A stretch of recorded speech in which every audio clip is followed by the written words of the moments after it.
నమస్తే. ప్రస్తుతం మనతో పాటు బల్మూర్ వెంకట్ గారు ఉన్నారు, ఎమ్మెల్సీ గారు, కాంగ్రెస్ పార్టీ సీనియర్ నాయకులు. మాట్లాడదాం. తుక్కుగూడ జనజాతర సభ ఏర్పాట్లు ఇప్పటికే పూర్తయినట్టు తెలుస్తుంది. ఎట్లా ఉండబోతుంది జాతీయ మేనిఫెస్టో అక్కడ?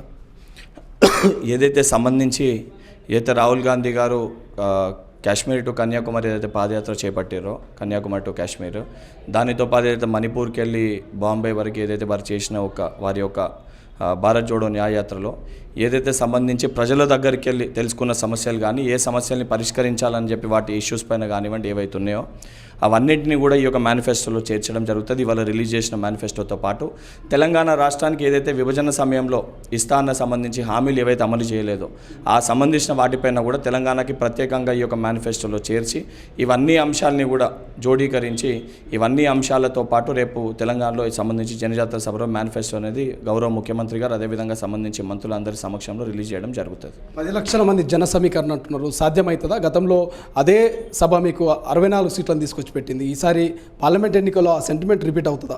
100% పెద్ద ఎత్తున దేనితోటైతే ఏ ఆశతోటైతే ఏదైతే ఊహించుకొని 10 లక్షల మంది అని చెప్పి పెట్టినామో 100% 10 లక్షలకు పైగా స్వచ్ఛందంగా తెలంగాణ రాష్ట్ర వ్యాప్తంగా ఉన్న ప్రజలు ఆదిలాబాద్కి వెళ్ళి మొదలు పెడితే ఇటు గద్వాల్ వరకు, ఏదైతే సంబంధించి మహబూబాబాద్కి వెళ్ళి మొదలు పెడితే మహబూబ్ నగర్ వరకు క్షేత్రస్థాయిలో మండల స్థాయిలో ఉన్న కాంగ్రెస్ పార్టీ శ్రేణులు, ఎన్ఎస్యుఐ, యువజన కాంగ్రెస్ పార్టీ అనుబంధ సంఘాలు సంబంధించి అన్ని సెల్స్లో పెద్ద ఎత్తున జనాల్ని తీసుకొని రావడం జరుగుతుంది. దానితో పాటు స్వచ్ఛందంగా రేవంత్ రెడ్డి గారు ఏదైతే కాంగ్రెస్ ప్రభుత్వం ఏర్పడ్డ తర్వాత పరిపాలించే తీరు, ప్రజా పరిపాలన నచ్చి పెద్ద ఎత్తున స్వచ్ఛందంగా ప్రజలు రేపొద్దున ఈ యొక్క కార్యక్రమంలో పాల్గొని ఈ యొక్క జనజాతర సభలో పాల్గొని విజయవంతం చేస్తూ ఏదైతే కాంగ్రెస్ పార్టీ పరిపాలించే తీరుకి కృతజ్ఞతగా పెద్ద ఎత్తున ప్రజలే రాబోతున్నారు.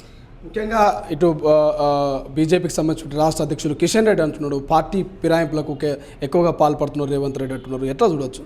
ఇప్పుడు చాలా స్పష్టంగా మా ముఖ్యమంత్రి గారు అధికారంలోకి వచ్చినాక అనేక సందర్భాల్లో ఎక్కడ కూడా వారు ప్రోత్సహించాలి, ఎవరిని చేర్చుకోమన్నారు. కానీ ఏదైతే ప్రజలకు ఇచ్చిన 6 గ్యారంటీలని ఇంప్లిమెంట్ చేయాలి, ప్రజలకు ఇచ్చిన 6 గ్యారంటీలని అమలు చేయాలని చెప్పి ఒక దృఢ సంకల్పంతో మా గౌరవ ముఖ్యమంత్రి గారు పనిచేస్తుంటే 2 నెలల్లో ప్రభుత్వం కూలిపోతుంది, 6 నెలల్లో ప్రభుత్వం కూలిపోతుంది, 100 రోజులు కూడా ఈ ప్రభుత్వం ఉండదని చెప్పి ప్రజాస్వామ్యానికి వ్యతిరేకంగా, అంటే ప్రజలు ఒకసారి గెలిపించినాక ఆ ప్రభుత్వం 5 సంవత్సరాల పాటు అధికారంలో ఉంటుంది, దాన్ని కూలగొడతామని చెప్పి డైరెక్ట్గా మీడియా ముఖంగా వీళ్ళు మాట్లాడుతుంటే వాళ్ళ సొంత పార్టీలో ఉన్న శాసనసభ్యులు రేవంత్ రెడ్డి గారు పరిపాలించే తీరు ఈ ప్రజా పరిపాలన కొనసాగాలని చెప్పని ఒక దృఢ సంకల్పంతో అక్కడ ఉన్న ప్రజల ఒత్తిడి మేరకు వారు పార్టీలోకి వస్తారు.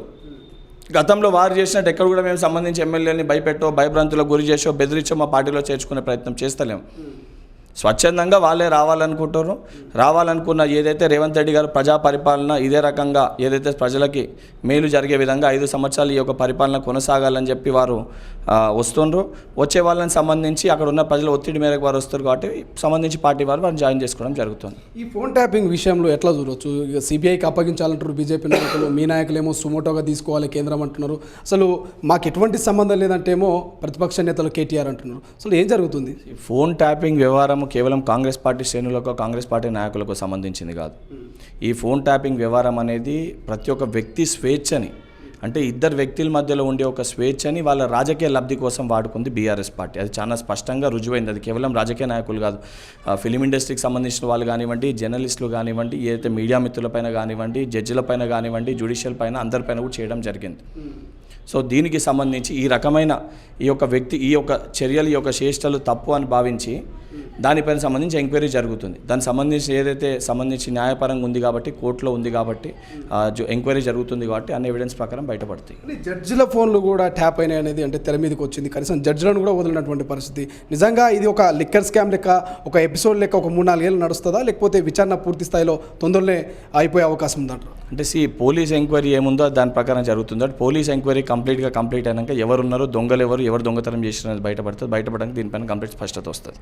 సో ఈ 100 రోజులు 6 గ్యారెంటీలు పూర్తి స్థాయిలో అమలైనాయి అనుకుంటున్నారా? రేపు ఈ సభలో ఈ యొక్క 100 రోజుల పాలన గురించి ప్రజలకు ఏమైనా చెప్పే అవకాశం ఉందా? 100% 100 రోజులలో మేము ఇస్తాన హామీని అమలు చేయడం జరిగింది. 6 గ్యారెంటీలు, 5 గ్యారెంటీలు ఏదైతే సంబంధించి ఒక గ్యారెంటీ ఏదైతే అని సంబంధించి ఉందో సమయభావం కానీ దాని ప్రకారం చేయలేకపోయారో దానిపైన గౌరవ ముఖ్యమంత్రి గారు సంబంధించి కాంగ్రెస్ పార్టీ రేపు దానికి స్పష్టత ఇస్తుంది.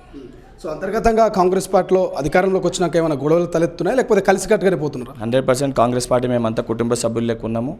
100% ప్రజలకు ఇచ్చిన 6 గ్యారెంటీలు ఏ కళతోటి కాంక్షతోటి తెలంగాణ రావాలని ప్రతి తల్లి కలగన్నదో ఆ కళ నెరవేరాలని చెప్పి సోనియమ్మ తెలంగాణ రాష్ట్రాన్ని ఇచ్చిందో ఆ కళ సాకారం కావాలి, ఆ కళ సాకారం చేయాలనే ఉద్దేశంతో మా గౌరవ ముఖ్యమంత్రి గారు, ఉప ముఖ్యమంత్రి గారు, మా మంత్రివర్గం, అదేవిధంగా కాంగ్రెస్ పార్టీ అంతా కంకణబద్దులే ఉన్నారు. 100% ఆ దిశగానే అందరం కలిసికట్టుగా కుటుంబ సభ్యుల లెక్క పరిపాలన అందిస్తాం. లోక్సభ ఎన్నికల్లో ప్రధానంగా కష్టపడ్డ చెమట తీసి రక్తం దారపోసిన కార్యకర్త కంటే పక్క నుంచి వలసలు వచ్చిన నాయకులకే టికెట్లు ఇస్తున్నది ప్రధానంగా వినిపిస్తున్న మాట. ఏకీభవిస్తారా దీన్ని? ఈ అసెంబ్లీ ఎన్నికల సమయంలో కూడా నా సొంటి కొంతమంది వ్యక్తులకి టికెట్ రాకపోతే ఇది జరిగిందని చెప్పి మాట్లాడారు. కానీ దాని తర్వాత నామినేటెడ్ పదవులలో ఎవరికి ఏ స్థానం కల్పించాలనే ఉద్దేశంగానే కేంద్ర రాష్ట్ర నాయకత్వం ఏకాభిప్రాయంతో మాకు ఈ స్థానాన్ని కేటాయించింది. ఎవరైతే ఒకరిద్దరికి ఇబ్బంది పడ్డా ఎన్నికల దృష్ట్యా ఏదైతే గెలుపు ప్రాధాన్యతగా ముందు అడుగు వేయాల్సి వస్తుంది. కానీ 100% రేపు పొద్దున ఎవరు నష్టపోయినా కూడా వారికి 100% పార్టీ సముచిత స్థానం కల్పిస్తుందనే దానికి నిదర్శనం నేనే. ఎవరికైనా ఇబ్బంది జరిగినా 100% పార్టీ దాన్ని రెక్టిఫై చేసుకొని ఆఫ్టర్ పార్లమెంట్ ఎలక్షన్స్ ముఖ్యమంత్రి గారు వాళ్ళకి న్యాయం చేస్తారని పూర్తి నమ్మకం, విశ్వాసం నాకుంది. ఎన్ని సీట్లు వచ్చే అవకాశం ఉంది వెంకట్ గారు ఈ పార్లమెంట్ ఎన్నికల్లో? 100% 14 పైన సీట్లు అయితే తెలంగాణ రాష్ట్రంలో కాంగ్రెస్ పార్టీ గెలుస్తుంది. 14 అయితే 100% గెలుస్తాం. ఎవరితో ఉంటుంది పోటీ మీకు రాష్ట్రంలో కావచ్చు, దేశంలో కావచ్చు? ముందు చెప్పినాం, ఇప్పుడు చెప్పినాం. బీఆర్ఎస్ బీజేపీ రెండు వేరే కాదు. BJP Bharatiya Janata party, BRS BJP రిస్తదార్ సమితి, ఆ ఇద్దరు ఒకవైపు, కాంగ్రెస్ పార్టీ ఒకవైపు, వాళ్ళిద్దరు కలిసి పోటీ చేస్తారు. కాంగ్రెస్ పార్టీ వాళ్ళిద్దరిని మా ప్రత్యర్థి లెక్క భావించి మేము పోటీ చేస్తున్నాం. Thank you so much. ఇది ఇక ఫోన్ ట్యాపింగ్ సంబంధించి కూడా పూర్తి స్థాయి విచారణ ముందు జరగబోతుంది. ఇక 14 సీట్లు ఖచ్చితంగా గెలుస్తాం, ఒక మెజారిటీ ఆఫ్ సీట్లు బహుమతిగా ఇస్తామంటూ కూడా ఎమ్మెల్సీ బల్మూర్ వెంకట్ చెప్తున్నటువంటి సిచ్యువేషన్. చూద్దాం ఏం జరగబోతుంది భవిష్యత్తులో పార్లమెంట్ ఎన్నికల్లో. రాష్ట్ర ప్రజలు ఏ రిజల్ట్ ఇవ్వబోతున్నాడు. ఇది కెమెరా పర్సన్ అజయ్తో శ్రీశైలం, తొలి వెలుగు, హైదరాబాద్.